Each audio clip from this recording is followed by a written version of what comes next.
Viewer at Lake Rant, where I rant about whatever my $15 a month plus patrons want me to rant about. You can get one of these by being one of those. This one's for Aiko Carroll, who says, rant about Splatoon and all its glory. Oh boy. I feel like I should eventually do like a full analysis video of Splatoon 2, but I feel like I'd have to play a lot of it because I'd want to get in depth on like the tactics and the theories of play, maybe even just for like Paint Roller, because that's the only thing I really play, or have played at least so far. Like, okay, I'm not really that much for competitive multiplayer games or really online multiplayer games at all. I've always struggled to get into them. I historically have always had bad internet connections in my house, and have had to deal with a lot of latency. I don't like the idea of a game where you're stuck in and you can't leave. So like, this is not really my genre, and I didn't really expect to like Splatoon because I played a bunch of the single player campaign on the original game, and I've played a bunch of it on the second game as well. The single player campaign in Splatoon is not very good. Like, it's fine as a game that you could play casually just for the hell of it, but compared to the actual game, it's like night and day, because the level design is just very simple in the single player mode. It's not that interesting. It mostly exists to sort of test the mechanics and push you to learn them really well. I guess there's some, there's decent challenges. Some of the boss fights are cool, but like the multiplayer mode is so much fucking fun. And Tom made a great video on I Am Games about why Splatoon is so accessible that, all you have to do is paint the level. You don't necessarily have to go into the fray and try to fight and kill people because your objective is to paint the level. So, as a new player, you feel like you're constantly contributing even if you're not necessarily great. And if you can get really good at painting the level, you can be better than a lot of the players who are just running in to fight. Like, in my early time playing the game, I was consistently like the best ranked on the team because I was always painting the most area. I would figure out the route through a level that lets you sort of paint the most area before you run into any enemies, or circumvent the enemies and go paint their side of the field, or like, just find tactics that basically call for less enemy engagement and more painting. And it was really interesting to see some of the tactics that different teams would use. I mean, you can like tell when there's people who are actually playing together, like over voice chat, because they are so much more coordinated and better than normal teams.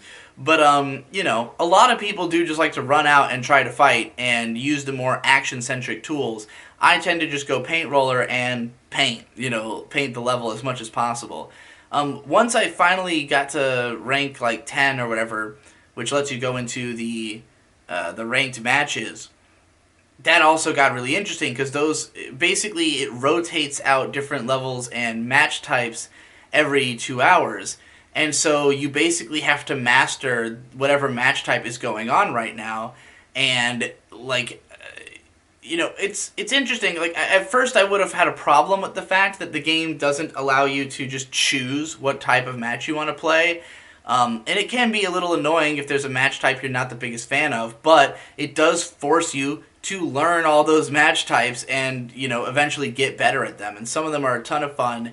It's really interesting to see how, not just how the tactics of the match shake up, but how the tactics of your particular role in the match shape up. Like, are you spending more time drawing paths for your teammates? Are you the one who's capturing the goal? Are you the one who's fighting off the enemies to make sure they don't capture the goal? Like, there's a lot of different things that can be involved in some of the play modes.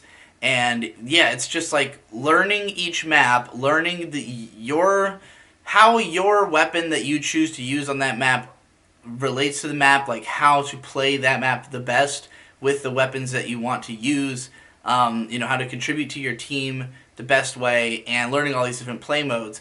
It just consistently is getting you interested in new things. So like, I've probably played somewhere between 20 and 30 hours of the game, and, always felt like I was learning something new as I played along, gaining experience, getting better, And that's all while pretty much sticking to just one weapon, you know, of which there are like 90 in the game, 90 like variants. I don't know how many baseline weapons there are, probably like 20 or so, but there's a bunch of variants of each one. And yeah, it's incredible that there's so much that you can learn and do. There's all the clothes that you can get and combine them in different ways to get minor advantages, you know, it's like yeah, there's a lot of depth to learning the game, even though it is so pick up and play, so simple, and the matchmaking is great. The Wi-Fi connectivity of the Switch is unbelievable. I have a shitty $30 router from Walmart that's here in the office with me. I play Switch out in the living room, probably like 25 feet away, where my cell phone can barely get reception from the router, and the Switch gets it perfectly. It's unbelievable how good the internet connection is, how good the antenna in the Switch is. So that's another part that makes it a lot of fun. It's very easy to connect to Wi-Fi, very easy to find matches. I've pretty much never been booted from a match from connectivity issues. So yeah, I love Splatoon. I think it's fucking dope. And I want to play more.